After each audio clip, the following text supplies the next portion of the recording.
The Lord be with you. And with your spirit. A reading from the Holy Gospel according to Luke. Glory to you, O Lord. At that time, Jesus was casting out a demon that was mute. When the demon had gone out, the mute man spoke, and the people marveled. But some of them said, "He casts out demons by Beelzebul, the prince of demons." While others, to test him, kept seeking from a sign from heaven. But he, knowing their thoughts, said to them, "Every kingdom divided against itself is laid waste, and a divided household falls. And if Satan also is divided against himself, how will his kingdom stand? For you say that I cast out demons by Beelzebul. And if I cast out demons by Beelzebul, by whom do your sons cast them out? Therefore, they will be your judges. But if it is by the finger of God that I cast out demons, then the kingdom of God has come upon you. When a strong man, fully armed, guards his own place, his goods are safe. But when one stronger than he attacks him and overcomes him, he takes away his armor in which he trusted and divides his spoils. Whoever is not with me is against me, and whoever does not gather with me scatters." The Gospel of the Lord. Praise to you, Lord Jesus Christ. Please be seated. Kindly open your Bibles to Luke chapter 11, verses 14 to 23. Luke chapter 11, verses 14 to 23.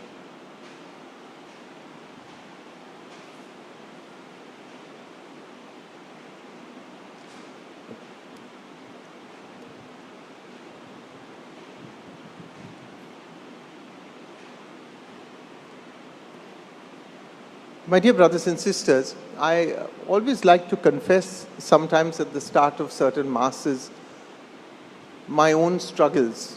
And while I feel the necessity to preach something sometimes, I don't always feel that that same experience is mine. But I still have to preach the word of God. Yeah, I may speak some days on forgiveness, but as I shared with you, I also struggle with forgiveness. And today, I like to be honest with you, so that you don't get the feeling that, Father Warner is special and we are different. No, we all struggle together with our sin, with our pain, with our feelings, with our hurts. And yet God must be preached, because somehow we hope and pray that consolation comes to our hearts. So I want to tell you that today, even though I'm preaching on a topic, I feel negative inside about a lot of things. But I as I've been saying to you these days, we need to pray for each other, and you need to pray for me in my own struggle and weakness. So I want to say this, that, I acknowledge very clearly that hate is a very dangerous and extreme emotion. I acknowledge it. And I think we all know this. It is often accompanied by feelings of great anger, great hostility. One can quell or deal with anger, but dealing with hate can often be like scaling Mount Everest. Yeah? You can control your anger, but when you reach the stage of hate, you realize that you feel completely paralyzed. And as I said, Mount Everest is easier to climb than dealing with the feelings of hate and animosity. Now, I also acknowledge this in our lives, that allowed to breed, allowed to grow, hate grows very rapidly, and it spreads like a cancerous cell. It infects the mind, it ravages the body with thoughts that you never thought you are even capable of. You never thought that you would say things like this. But I think it finally, the worst place that hate infects is the brain. to even, as we heard in today's scripture, where it even begins to believe perhaps that God is the devil. And that's what the Jews called Jesus today.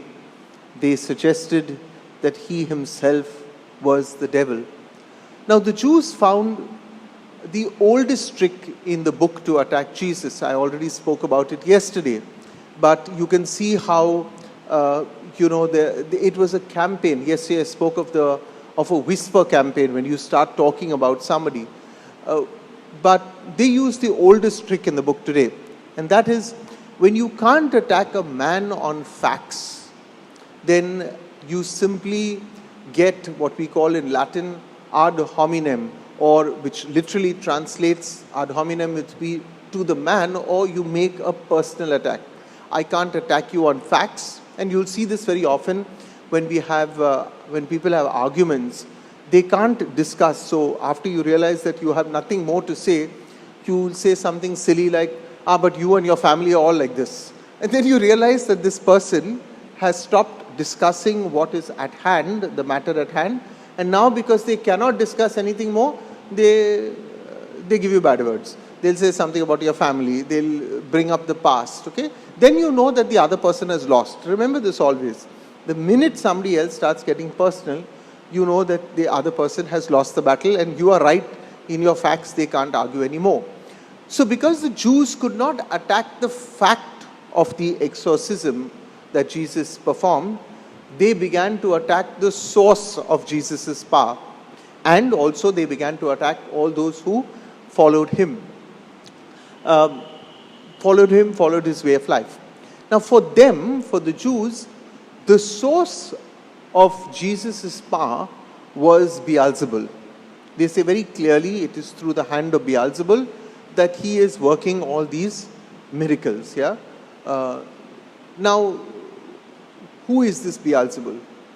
Who is this, what we come to know as the prince of devils, that is allegedly for the Jews the source of Jesus' power? Who or what is Beelzebul? Now, Beelzebul simply means the Lord of heaven and was one of the Canaanite gods of the Philistine city of Ekron. So it was a Canaanite god. It was what we would call a false god, a god of another group of people.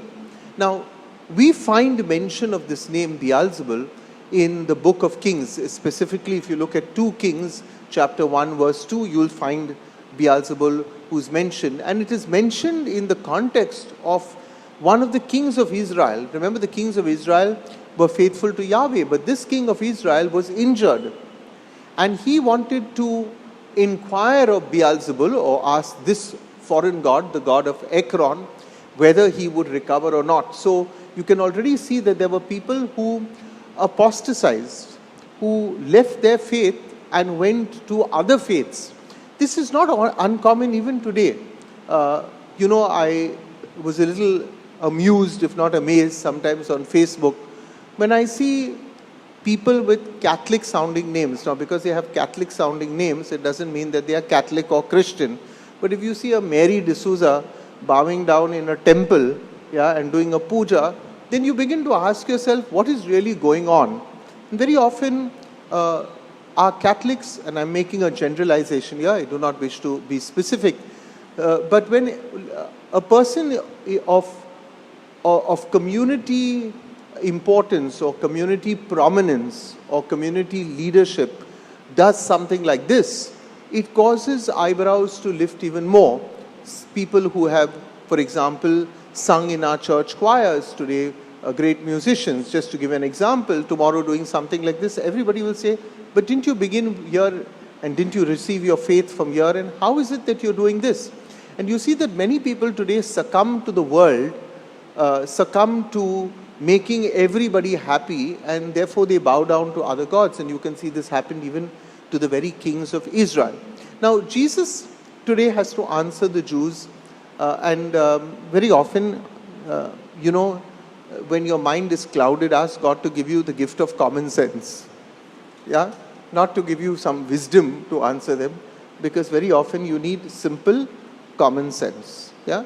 And Jesus answers the Jews with common sense. He says, if he, Jesus, has the power from Satan, then why would Satan want to heal someone? The job of Satan is not to heal anybody, correct? So he says, if I am healing in the name of Satan, why would Satan want to heal anybody? Why would he want to do good when goodness is not in the nature of Satan? Evil is in the nature of Satan. So why will an evil man want to do something good? Why would the devil want to do something good? Jesus says, just listen to what you are saying. I mean, you're now becoming completely cracked in that sense in your argument. It would be completely, as Jesus says, a divided house. A divided house. So just to prove a point, Jesus will confront his detractors with another simple common sense argument. He says, assuming that the Jewish exorcists, remember that even the Jews cast out demons. So a person who does that is called an exorcist. So he says, assuming the Jewish exorcists were also successful in their exorcism, then did they also get their power from Beelzebul? And if so, why did the Jews not protest so much as they seem to be doing now? Did you get the point? They're saying, you, Jesus, have got the power from Beelzebul. So Jesus says, well, in that case, where are your people getting the power from? Where are your sons getting the power from? They also have to get it from somebody, no? Because I'm getting it from Yahweh. I'm getting it from my Father. But you don't want to believe it. You're saying, I'm getting it from Beelzebul. So where do you get your power from? Common sense. Therefore, you are also getting your power. Are you saying that you get your power also from Satan? Are you also as evil as you claim that I am? So their hypocrisy being exposed and their inconsistencies being laid bare, Jesus asserts that God is behind the exorcism. And how do we know that? He speaks of the finger of God. So, as if to leave them red-faced, he uses this familiar passage. He speaks of the finger of God. Now, for you and me, it takes us time to understand these things.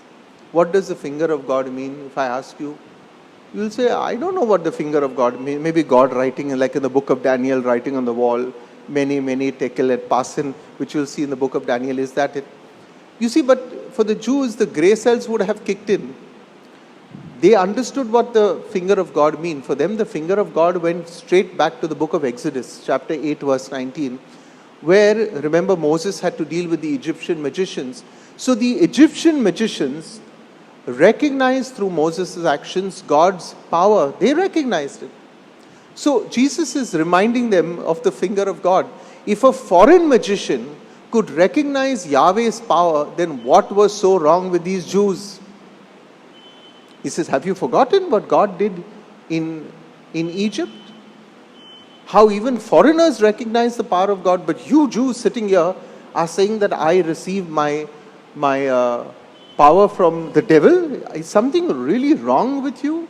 And that was what Jesus was saying. If I had to reinterpret, Jesus was both confused, puzzled, and like making fun of them at the same time, saying, what's wrong with you?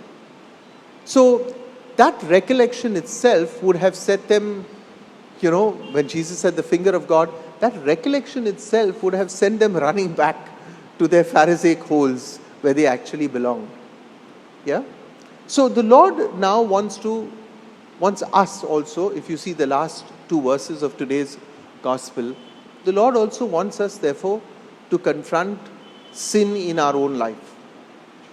If a strong man, remember those words, verse 21, verse 22.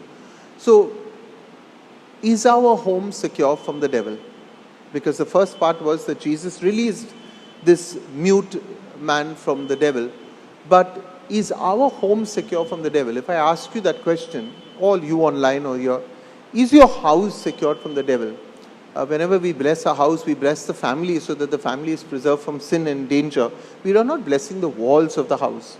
That's what we are blessing. People want you to throw water in every room. I don't understand that fully, but okay, I do it. But it's really a blessing for the people. When we bless a car, we're blessing the people who sit in the car more than anything else, not just the tin and the plastic of the car. So, is your house, if I ask you, protected from the evil one? Is it 100% secure? Yeah, I don't think anybody can say that with confidence. Maybe some should, some could. Too often, madam, can you please put your phone off? Put it off on silent, please. Thank you. Now, too often, we dance with the devil. Valley, you need to help her. I don't think she knows how to do it. Thank you. Okay, let's get back to the homily. Now, too often, my dear brothers and sisters, we dance with the devil. And I'm using this word, we dance with the devil. And we dance with the devil because it is convenient. You know, we often say, I only winked. Yeah? I saw that person and I only winked. But that is called dancing with the devil. Sometimes we do it for convenience.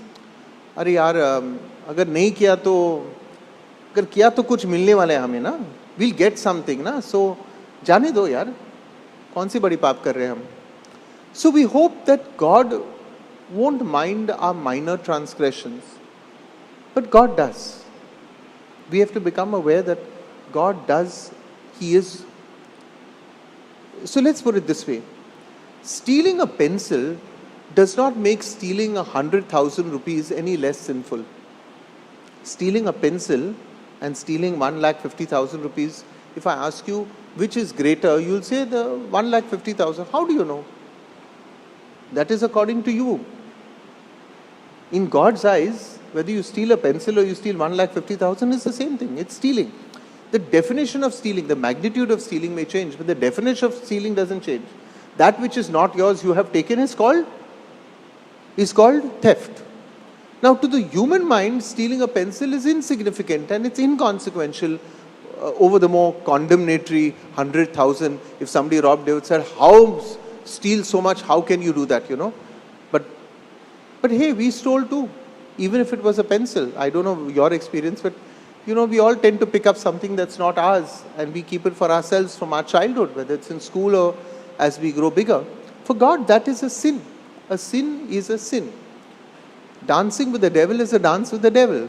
Even if it's a few steps of what I call a flippant jive, rather than a more robust tango where you have to hold each other very tight, it's still dancing with the devil. Whatever dance you do is a dance.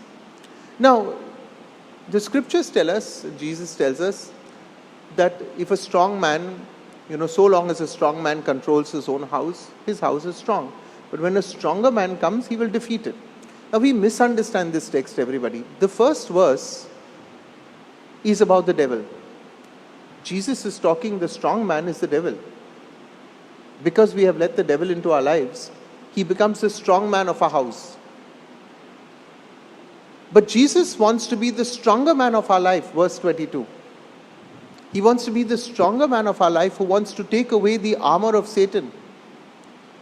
It is Satan who is referred to in verse 21, nobody else. It is Satan who is referred to. It is he who is guarding our castle. We have given our castle, our house, to Satan because he has taken over our lives. It is he who guards our so-called lost souls. No, our soul is lost. He will guard it very zealously and keep it lost only. It is he who thinks that his property, whose his property, our sinful life, is safe. The devil thinks, I have got these people, they are mine. What the devil never bargained for is what happens in verse 22. The stronger man comes in. Who's the stronger man? Our Lord.